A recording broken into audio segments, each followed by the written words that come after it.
Welcome, everybody. Welcome to Galentine's Day. We've been waiting all month for this. So I just want to welcome everybody once again to Women in the Law. We're going to start out by introducing. My name is Kline, and I am the Associate Director of Admissions at the Thomas R. Kline School of Law of Duquesne University. We also have my colleague here, Christine Woodburn, our Assistant Director. If you want to wave, Christine. And we have our faculty and students, and our dean of the law school will also be joining us, and she'll share a couple remarks after these introductions. But faculty, would you like to go through the line, starting with Professor Meredith? Hey everyone, my name is Professor Marissa Meredith. I teach in our LRW program as well as our Bar Studies program.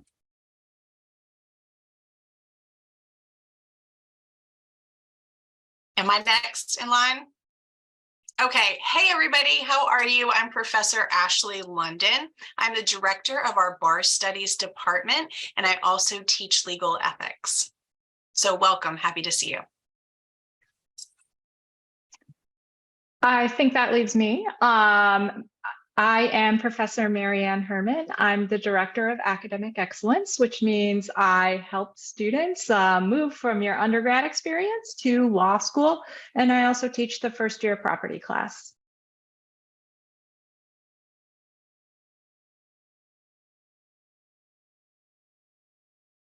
Kane, would you like to go first and introduce yourself as a student? Yeah, no problem. Hi, everyone. My name is Kane Spatak. I am a third-year day student, so I will be graduating this May. I'm currently the president of Lambda Law Society at Duquesne, which is the LGBT law society. So we do a lot of education, outreach, and resource compiling as well. And I'm also involved in a ton of other things, but that's kind of my main thing. Ron? Hi, everyone. My name is Kibra Nassaf. I'm also a third-year law student with Kane, and I'm the academic chair for the Black Law Students Association. And besides that, I participate in moot court and trial ad. But it's really nice to see all of you, and congrats. Taylor? Hi, I'm Taylor. I'm a 4E, so this is also my last year, and I'm an evening part-time student. I'm pursuing the dual degree, so I'm doing the JD and the MBA. I currently work full-time during school in business immigration, and I'm happy to see everybody here today. Thank you, everybody. And I would like to introduce our dean of the law school, Apil Barton. Thank you so much, Caitlin. Welcome, everybody. I am Apil Barton. I am the very proud dean of Duquesne's Thomas R. Kline School of Law. Welcome to all of you who are interested in learning more about Duquesne Kline. I applaud you for being here and spending your time with us this evening. I promise you're going to have fun. Caitlin already said that, and I can assure you that this is a great group of faculty, staff, and students. So you may have heard that in law school, we like to ask a lot of questions. So I am going to start with an easy one, and you can just unmute yourself. Who can tell me where our law school is located? This is a hard one. Pittsburgh. Yes, thank you, Abigail. Nicely done. And who can tell me, or why don't you all, you can either unmute yourself or you can put things into the chat. Tell me what Pittsburgh is known for. So if you're from Pittsburgh or if you've lived here for a little bit, share some things that Pittsburgh is known for. We're known for a lot of things. We're known for some unique things and a lot of fun things. So type some things into the chat or just unmute yourself and tell me what we're known for. And I see a lot of great things in the chat box. Bridges, because we're known for, we have 3 rivers and the bridges are over 400 bridges. A lot of people said steel or some version of Steelers. People were very disappointed in watching the Super Bowl yesterday and that the Steelers were not part of that. Pierogies, excellent answer, Julianne. Picklesburg, Kane, nicely done. There is in fact a festival that celebrates pickles. We can talk about at another time.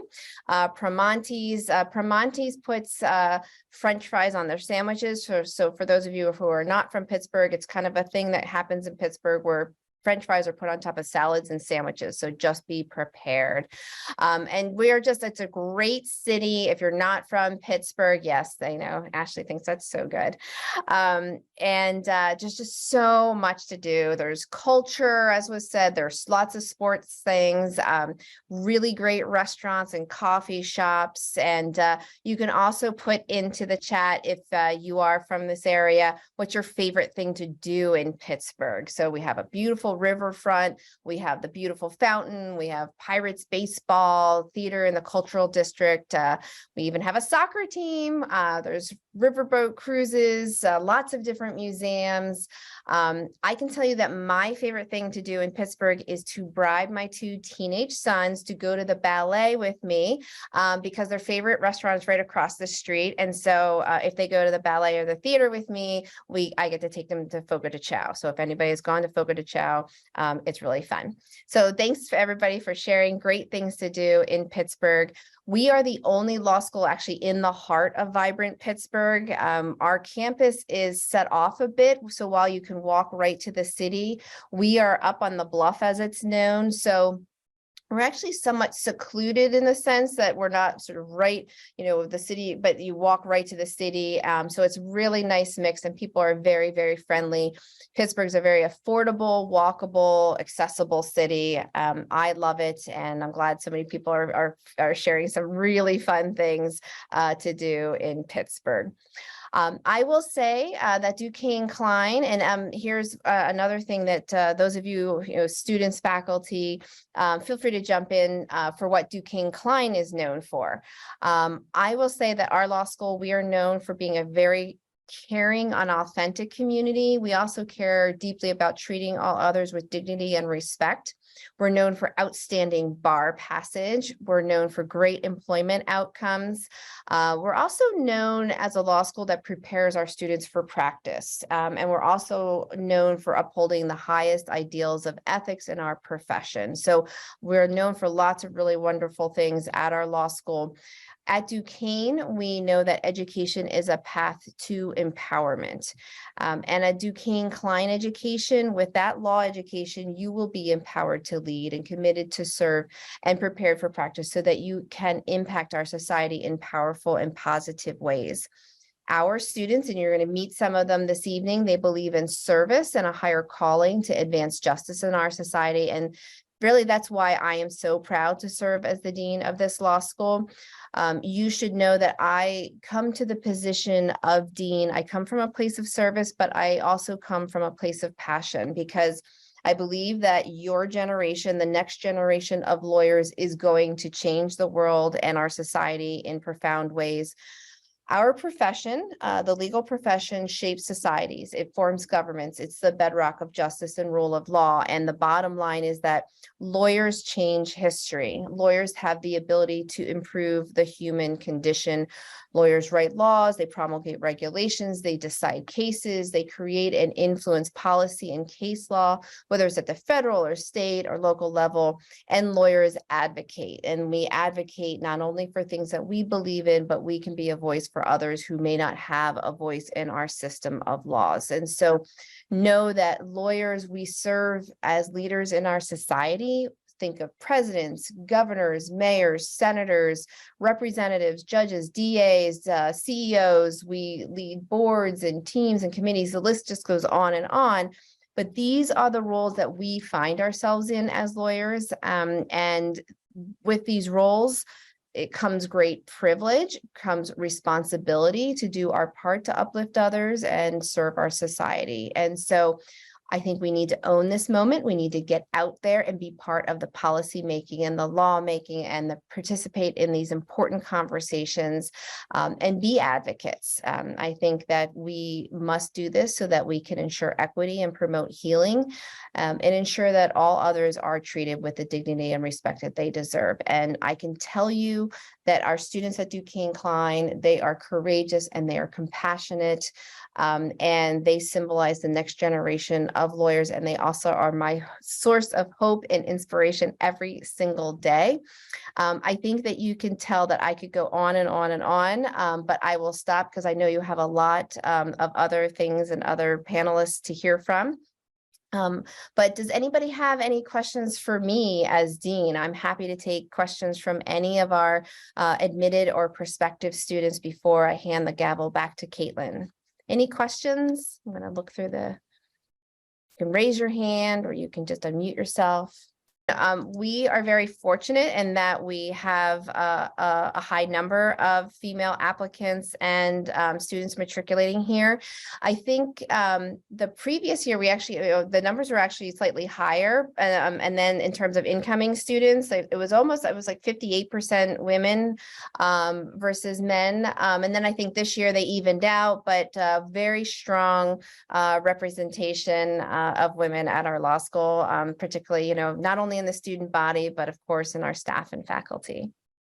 We are amongst a very small handful of schools that has received a commitment of this scale. I think fewer than 10 law schools, and there are close to 200 law schools have received a commitment of this amount. So it's really something that sets us apart. I will say that we are able to use this money for some really transformational purposes, but who we are always remains the same. Sort of our heart and our mission and what we do here at Duquesne Kline remains the same. We are able to use the funds and what I explain to students is when you get a commitment, you don't get a big bank account of $50 million that you just spend, right? You get the money, perhaps in, phases over a period of time. You invest that money and then you spend the interest that's generated from the principal investment, correct? Right? That's how we are good financial stewards, just to help people understand what we're talking about. We are so pleased that we were able to add a number of Thomas R. Kline need-based scholarships in admissions. And so that's really a game changer for some students. We also were able to add 20 more. We give out bar scholarships for students who may not have the means to afford bar study. So we're able to give out pretty much double the number of bar scholarships that we gave out. We also give out resource fund scholarships, and we were able to give out, we normally only gave them in fall. We actually had a second installment, and we're able to give out 20 more scholarships in the spring semester for students who had need. And there are some things that we're doing for our faculty in terms of rewarding scholarship and teaching excellence. We didn't have a teaching excellence award for our faculty. And then we're also starting to investigate launching a new clinic, but that's more of a longer term investment and really wanting to make sure that we, think about the area where we already have 8 or 9 amazing clinics that are doing amazing work. And so we want to make sure that we think about this and launch the clinic in the area of most need. There a number of areas, I think of DEI work, and I also think of mental health and mental well-being. Those are the 2 areas, and so, everything from, making sure that, we have a food pantry, we have a clothing closet, we have just this past weekend, we did mental health first aid training for students. It was held on Saturday. It's going to be this Saturday and another Saturday, where students are learning from experts on campus here to identify fellow students who may be in need and how to get those students connected with resources that could be helpful, sort of. And so we actually, I was really proud. Our SBA president, she worked with Lawyers Concerned for Lawyers, and we held a CLE about a month ago for practicing attorneys. CLE is continuing legal education, and we had over 300 attorneys across the nation join us. And the comments that we received, because it was about how to, the pitfalls that lawyers can find themselves in, whether it's, anxiety or stress or depression, and how to support those types of issues. And so we have a diversity action council, for example, and we're working with the Pittsburgh Legal Diversity Inclusion Coalition and bringing in a panel of practitioners and those who serve on different boards to come in and talk to our students about networking and all the different opportunities that are available for our diverse students on campus. I mean, the list goes on and on. I mean, it's not, one single thing you do here or there. It's really creating this culture we're all in this, and there should be things interwoven into, whether it's, what you're doing in class or what you're doing outside of class. The faculty and staff feel very strongly here that we support you as a whole person, right? We don't look at you as just students. We know that you're going through really hard, challenging, important adult issues in your lives. We have, from our dean of students, we have a director of student affairs, you're our academic dean, all of our faculty. One of the things that students notice about our school is there really is an open door policy. You can walk our faculty hallway, and often if a faculty member's door is closed, that's because they're in the office with a student. And so having faculty accessibility, that's something that we pride ourselves in, and we take our duty very seriously. In fact, if any of you keep track of the Princeton Review ratings that come out, the 2023 Princeton Review ratings just came out. And we did just as well last year, but there's a rating for faculty quality of teaching and then faculty accessibility. And the faculty accessibility and from the 2022 rankings, we came out as number 26 in the nation out of 168 law schools who participated in terms of our faculty being accessible to students. They haven't ranked this year for 2023, but I suspect it'll be just as high. I just want to give you sort of a sense. There are other law schools and you go to, and it's just a different feel. There's lots of different examples. If any of the faculty or students want to jump in, I'm sure there are things that thank you, Caitlin. Excellent. Want to jump in. We can expand upon that. I think I want to add about the faculty. It's a very supportive group of individuals that we're fortunate enough to have. Starting from your first year until the end, you always have somebody on your corner, and it's not necessarily professors that have taught you a class. I was able to build very strong relationship with professors that I didn't even take a class with at all. So they're very accessible. You can walk, the law school is also small, so it's like your own little world. So you'll run into a professor whether you like it or not. So you'll get to meet a lot of the professors in class. Outside of it, everybody's very supportive, and that is really goes a long way when you're in an environment like law school, where sometimes it can be stressful and sometimes things can get overwhelming. It really goes a long way when you have somebody supporting you and saying, it's okay, you got this, you can do this. So the faculty and the staff is also incredible from top to bottom. That's one thing I'm very grateful for when it comes to Duquesne. Thanks, Kibran. Yeah, I would also add that, it's just a reality of being a law student and becoming a lawyer that you're going to be involved in a lot of different projects and volunteer work, and just, dividing your time against the different needs and areas that you kind of want to personally serve. For example, I know Lambda Law Society and the Women's Law Association just this past week, we had kind of a full setup in the student lounge where we were making Galentines for women incarcerated in PA prisons. And we had a ton of people just kind of approach the table and sit and make a Valentine for a couple minutes. And so that is just one example of the endless amount of different events that are going on to just kind of serve our local community. Not to mention the various clinics that we have where there's a lot of pro bono representation, both of the local community as well as other incarcerated persons. Thank you, Kane. Taylor, did you have something? Yeah, and Kane, you touched on it a little bit, but what I love about Duquesne is that it's not one-sided, right? We are very neutral and we are very interested in justice. And like Kane mentioned, there are opportunities to serve incarcerated individuals. There are opportunities to volunteer with members of the LGBTQ plus community and help them in, name changing. And there are also opportunities to work for the DA or the PD. And so I think it's good to always look at things as neutral in both sides and being most interested in justice. And Duquesne offers a lot of opportunities for that. Thank you. Any other questions for me as Dean? Dean, you've been so generous with your time. We do have a couple questions that I think we're going to be answering maybe during the admissions portion, and students have been jumping in and sharing emails, and it's just, just the Duquesne Law Kline way. So thanks again for your time. We really do appreciate it. Absolutely, my pleasure. Good to see everybody, and don't hesitate to reach out to me personally if you have anything else. Hey, so we really want to thank everybody for submitting questions ahead of time. That definitely keeps things moving. So I'm just going to go ahead and start asking these questions. Feel free to type in some of those questions as well. But the panel, the faculty and students are just going to jump back and forth and answer. So the first question is, why is it important to have women represented in the legal industry? And the second part is, why is it important to have diverse women represented in the legal sector?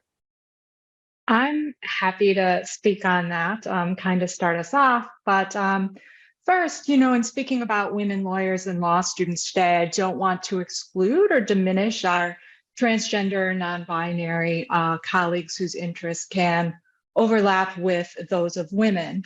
But I think it's important now, maybe, I want to say more than ever, but probably as important as ever, right, for women to be lawyers. We're seeing a trend in Supreme Court jurisprudence to go back to originalism. We saw the Bruin case come in on Second Amendment with this test that tells us, so a law has to be firmly rooted in history and tradition. And let me tell you, if our laws are firmly rooted in history and tradition at the time of the founding, we're in trouble.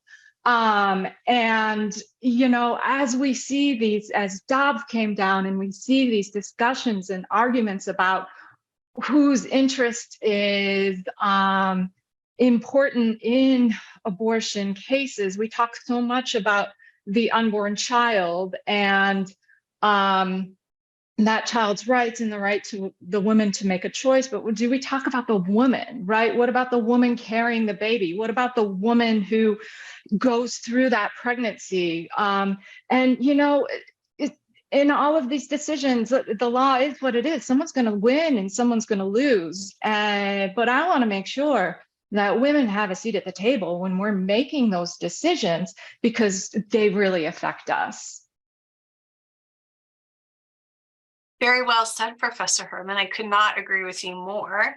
I will tell you from a legal ethics perspective, there are studies that show when you have more diversity at the bench, you get better and more just results, right? If instead of having two men at the, prosecution table, a man and a woman, you actually get more fair and just. So, law, we're seeing a lot of women come in. We need more women to even come in and take these really top, CEO spots, these big kind of jobs, so that we can, like Professor Herman said, get really true representation. I will say that it's important to have diverse women, because as we approach problems in our industry, we approach these problems from our backgrounds, and we all have different backgrounds. So that diversity helps us change the law, advocate for the law, and really tackle client issues that people may not be thinking about. And also our diverse backgrounds help us become more relatable to our clients. And at the end of the day, as lawyers, your number one goal is representing your clients and their needs. So having that diverse background, one, allows you to grow in law school. You're meeting people from diverse backgrounds. You're learning about things that you may not have thought about in your own little bubble. And then on top of that, that will in turn help you become a better attorney.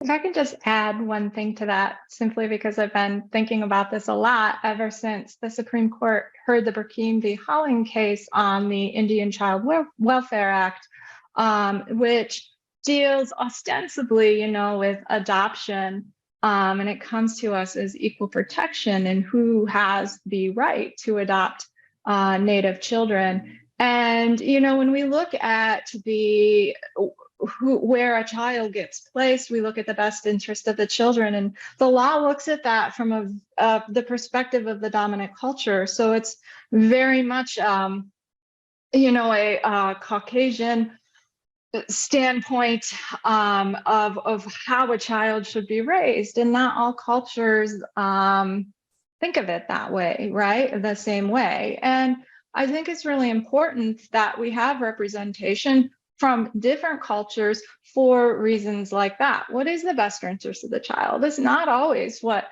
I might think it is. It's not always what the law says it is that was enacted by primarily, old white men. Thank you. We're going to go ahead and move on to our second question, just putting this in the chat as well so everybody can read it. So the question is, are there any female influences in the legal industry that have set a great example who inspires you? Okay, so I am going to say this, and I know some of you guys can be like, oh, it's cheesy, but I will tell you, I'm actually very inspired by my students, right? So I had several of you in my professional responsibility class, and, they decided to write a letter to the board, the Pennsylvania Disciplinary Council Board, about adopting an anti-bias rule 8.4G. So honestly, and I can speak for all the professors here, I mean, we are here for the students, and I really am influenced by the positive nature of how you guys are thinking and how you guys are going to actually be the real change. I've been in legal education for 10 years now, and I've never seen a more activated group. And so that, I will tell you, is my inspiration. So this might not be a specific person, I guess, within the legal industry, but the different supervisors that I've had in my different clerkships and internships have all been women. And you kind of learn as a new law student going into this industry, you hear a lot of scary stories about, the boys club and how really hard it is to kind of address things that are totally inappropriate and not how normal conversations outside of the legal industry even works. But I've seen that, these women attorneys who have been my supervisors have all, kind of dealt with that transition from, it is the boys club to, well, now it's everyone's club, and that's not going to fly. And we're going to treat everyone here like an adult with respect.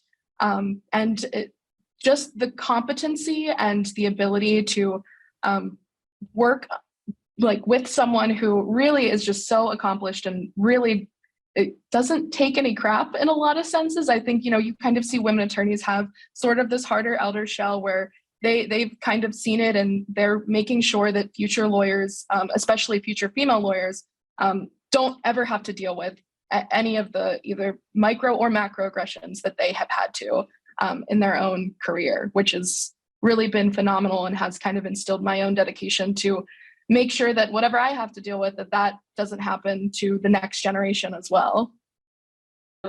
As something when there are many incredible women attorneys. I mean, we see them with our faculty, our peers. They're going to be like, you can see it in them, in your classmates as well. You can look at them and be like, this is going to be a really incredible person in a few years.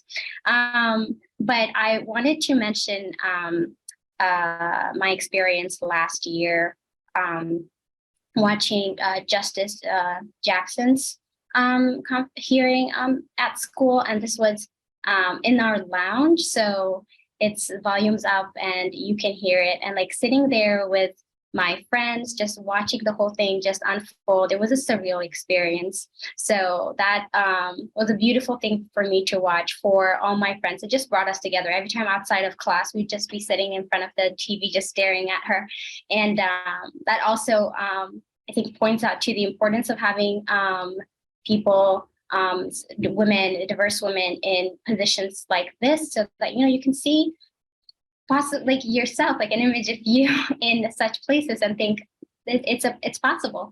So it was a beautiful time, and it was an important time for me and my friends as well. I'm sure they share it as well. And yeah, somebody to look up to for me was Justice Jackson. I love that. Thank you. Number 3, are there any specific challenges women lawyers still face in the legal community? How do they overcome such obstacles? Who would like to go? This might not be as big of a challenge as I'm about to make it out to be, but what I really learned, partially just because I'm a woman and a law student, but also just kind of working in this field, is that one of the biggest things that you kind of learn as a woman a woman who's about to be an attorney is how to write emails in a way that is not apologetic and how to communicate with your peers and your colleagues without a ton of exclamation points in your emails and saying, sorry, I'm asking this, or apologies that I didn't get back to you sooner.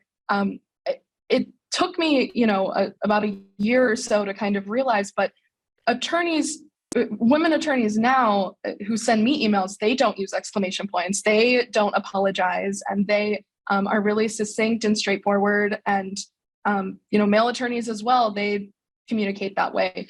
But I've realized that I've needed to kind of adjust the way I communicate with people in a way that is kind of apologizing for the fact that I am communicating with them, even if I didn't do anything wrong. And that, I think, is just a barrier that, we are kind of taught by society to be apologetic for speaking up and requesting things. But you kind of realize that in law school, and as a lawyer, that is just not going to help you in the long run, because having that confidence and being able to communicate is really going to make people not only take you seriously, but respect you and not challenge you further on down the line. I would like to piggyback off of Kane. What I will say is, as a woman in this profession, I have realized that there is a tendency for women to take on more than their counterparts. And I don't know if it's a caregiver aspect of us or people pleasing or whatever it may be, but it's a tendency when I go into law firms, when I'm in different areas, that women do tend to take on a greater load. And so what I have learned is that women need to learn how to say no. And to do your share without feeling like you have to say yes to everyone. Now, I will say this is harder when you're a new attorney, to say no to the partners of a law firm and things of that nature. So it's about how to say that in a strategic manner, which you can learn in law school. But I will say one of the difficulties and challenges that I think women lawyers face is balance.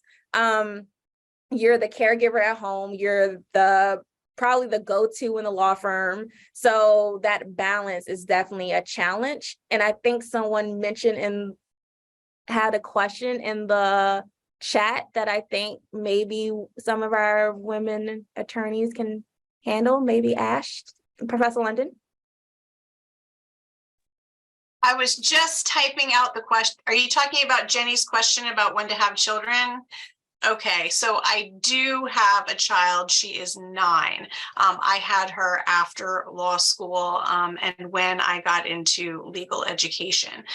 So unfortunately, there are no easy answers to that. There are only individual circumstances. I know right now we actually have at least one law student who is actually pregnant right now, very excited about it. You can time it to have children during law school and make that work. It depends on what kind of law firm you're going into, depends on what kind of law you're going to practice, right? Like as government service or whether you're going to a big law firm. So Jenny, I don't want you to think I'm blowing you off. I'm going to give that classic law professor answer. It depends. But I will tell you this, it absolutely can be done, which goes back to our very first point about why we need more females in the profession, because having children and having a career should not be mutually exclusive. And we are seeing some changes in these law firms, slow, but we are seeing some positive change. I hope that addresses it partially. Anyone else, please feel free to jump in. So what do you do to help foster a future female leader in or out of the classroom? Well, if we're talking about leadership, in our professional responsibility class, we are one of the first law schools in the country to introduce principles of leadership when talking about legal ethics. And it really has to do with professional identity. So when we think of leaders, we think about it in all different ways, right? Whether it's, you know, an individual influence between you and your client, or whether it means you want to be like a CEO. So we are very mindful of that, like Kane addressed, even talking about how to be confident, how to not have imposter syndrome, how to occupy your space. These are all things that all of the professors here have conversations with their students about. It's something we're very mindful of. Yeah, and Taylor, you could talk about that. That would be great. Taylor's in one of my classes right now, and she's excellent. So Bar prep. Yeah, so Dean Barton actually teaches a course called Law and Leadership, and I took it last semester. I highly recommend it. And what you do in that class is not only do you learn leadership techniques and learn ways to acknowledge and, you know, sometimes locate, because we don't always know, your own biases. You do some public speaking, which is great. It's a smaller group, so you get used to your classmates. It's a comfortable environment. But she really does focus on why it is so important. And she will make comments in that class about, you know, we have fewer women in leadership positions. I know we've talked about we're making great strides, but this is still in a lot of ways, you know, a boys' club. You'll feel that when you go to work. You'll feel that sometimes in class conversations when a man maybe answers something a little more confidently than women. So if you have a chance to take that class, again, I highly recommend it. She teaches you some of those communication skills, like Kane mentioned, and just how to hold yourself in that, you know, presence of being a woman, but being a confident woman. And it's taught on Saturdays, so evening students can definitely attend to.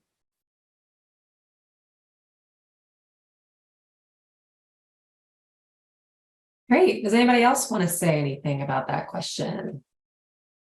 I'd also just say, you know, be an ally. Like, I think that, you know, you come into law school with this idea that everyone's going to be really mean to each other, and it's going to be, you know, this kind of fierce competition, and it's going to be cutthroat. And I think, you know, everybody kind of feels that way a little bit for at least maybe the first couple months, the first semester, but law school really isn't like that. It really is, you know, a solidarity of, you know, we're all going through this overload of work and trying to learn how to adjust to, you know, ways to write and think about things.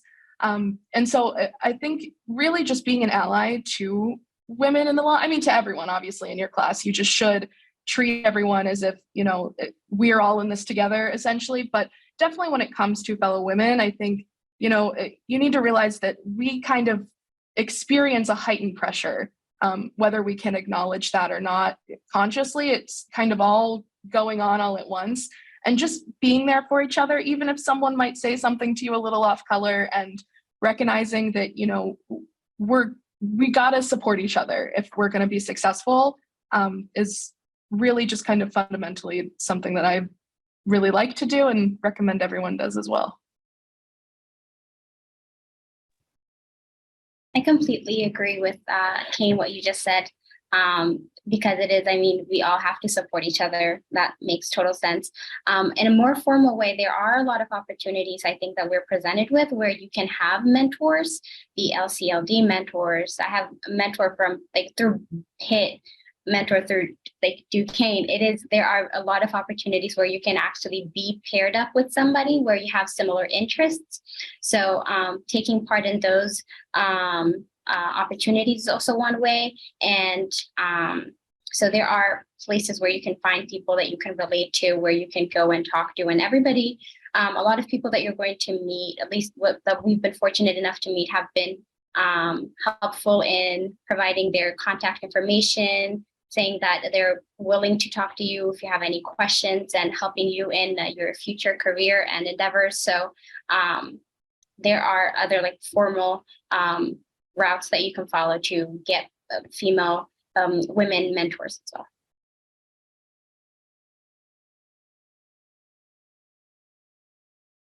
Great. Next question here. And again, thank you so much for submitting these questions. They're fantastic, really. How would you describe the faculty-student relationship at Duquesne Kline Law?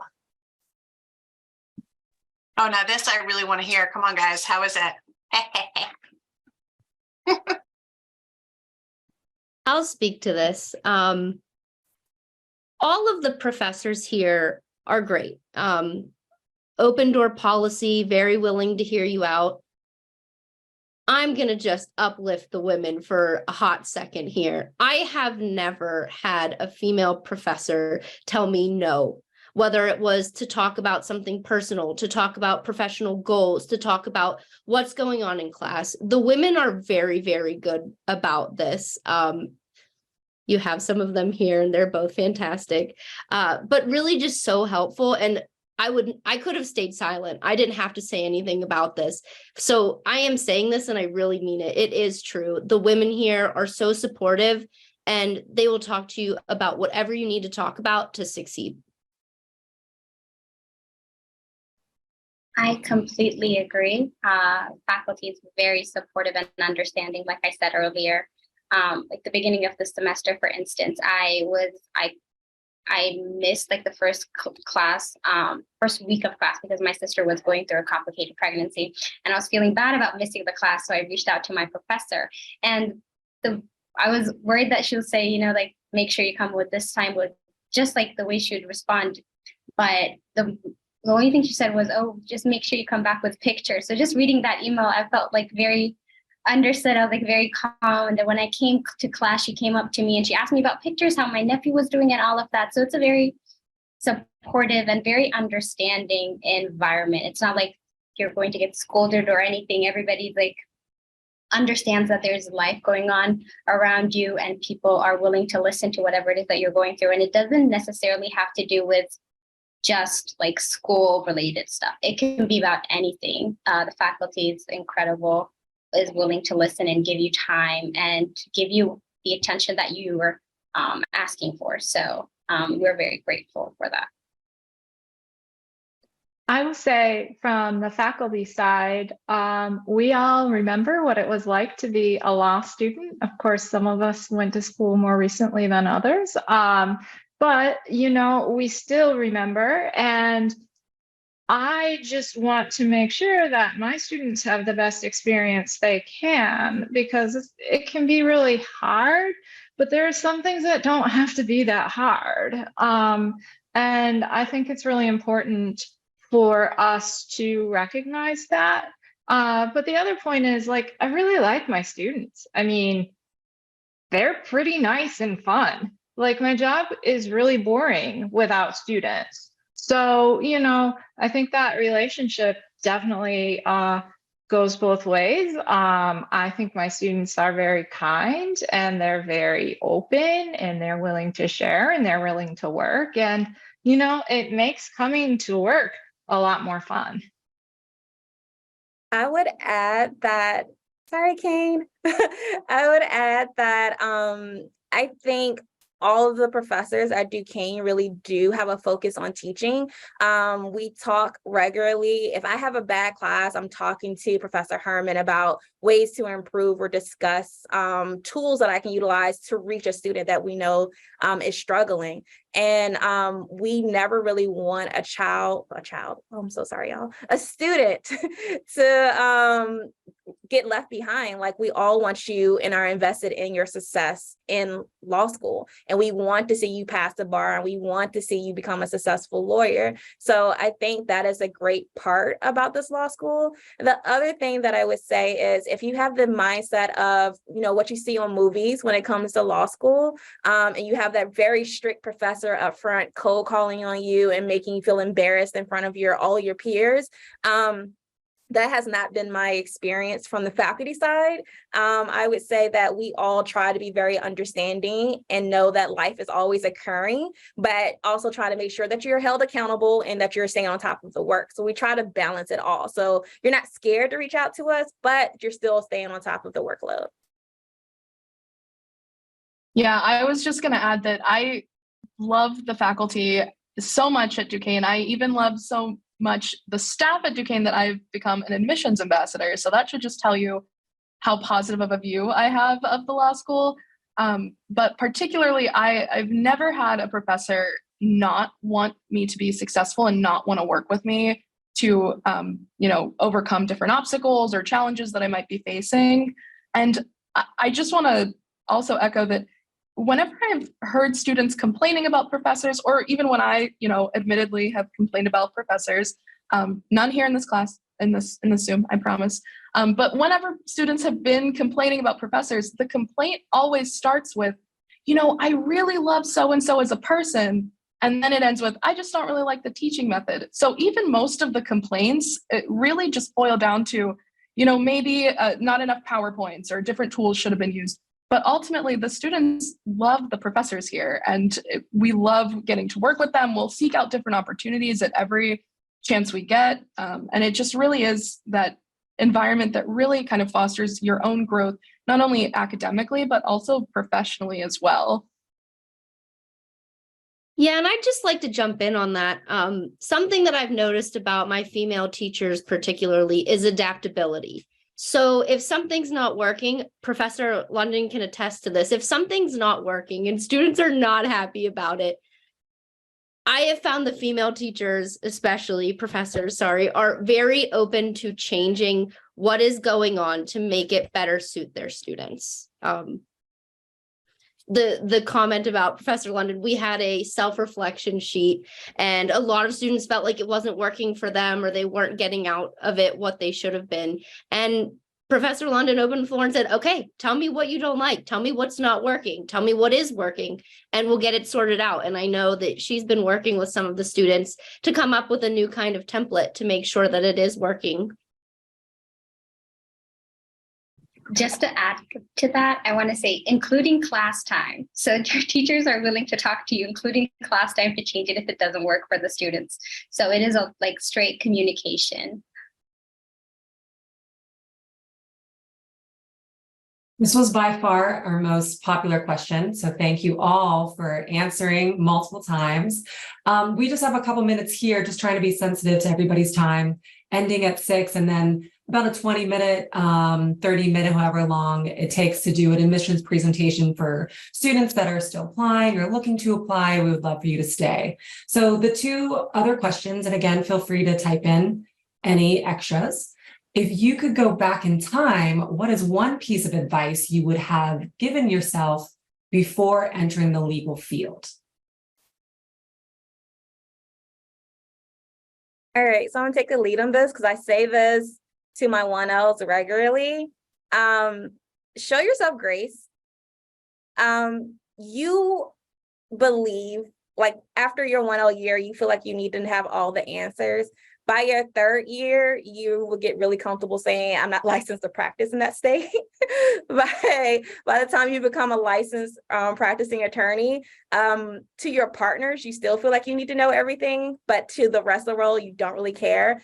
Just show yourself grace. No one expects you to know how to be a lawyer on day 1. The only thing that I believe as a professor, I expect of my students is effort. And at least try, and where there is a struggle, communicate. Because remember that, especially in the legal education field, you have to take control of your education a little bit more, right? Your professors are trying to figure out where your needs need to be met, if they need to make adjustments, but you have to take control. And with that, you have to be realistic and show yourself grace. Be okay with knowing, this is not something I'm comfortable with, but I do need to seek help. And it's perfectly fine. That's awesome, Professor Meredith. I would have one piece of advice, and it's this. I'm of a generation that I don't know if you guys have heard this, but hey, you need to conform to a system to get in the system, and then you can make changes to the system. That is utter crap. So I would have gone back to tell myself at the very beginning, hey, London, you don't have to conform to these expectations to succeed in the legal profession. Why don't you go in and be the change instead? So I leave that with you.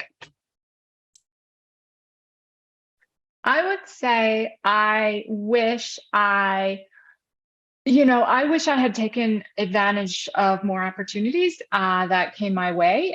We were just talking about the student-faculty kind of relationship, and I wish I would have told myself, to make those connections with my professors, because eventually they're your peers and your colleagues, and they will help you.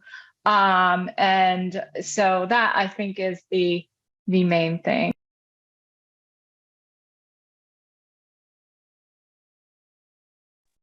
So it's not so much advice, but it is motivation.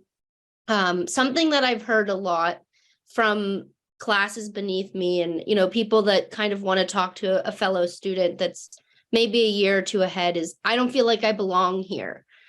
That is the absolute most incorrect thing I've ever heard in my life. The fact that you're in this call, you belong here. The fact that you're applying to law school, you're motivated, you belong here. When you get here, you belong here. There will be moments of self-doubt. There will be times when you get a grade and you think, wow, I am just doing so bad at this. Imposter syndrome, I don't know that it ever goes away.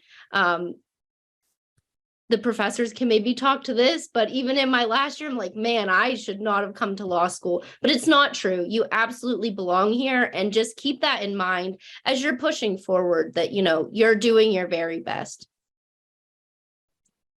I love that so much, and I want to just echo that forever. And I also want to add to that, they're going to let you be a lawyer. And so I don't mean that in a way that's you're going to get straight A's and you're going to be top of your class and go into big law.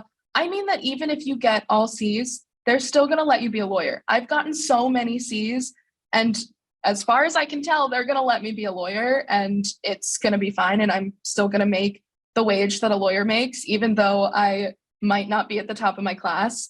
And I would still consider myself a pretty successful law student. And that is what has kept me coming back, that, well, they're letting me start the semester again. So I'm going to try to do something different and hope it works out. And really, they are going to let you be a lawyer. And really, all it takes is showing up and doing the work. And even if showing up and doing the work results in a C, you're still going to get to be a lawyer. It'll be fine. Well, that was pretty awesome. I think we should end on that. 601. I mean, is your heart this much bigger? Is it just expanding to, I mean, what a great night. So I just want to thank everybody, our professors, our students. Thank you for all of your hard work, for being so kind, for just creating this environment that we all love to come to work day after day after day and make the changes that we can in this world. So thank you once again.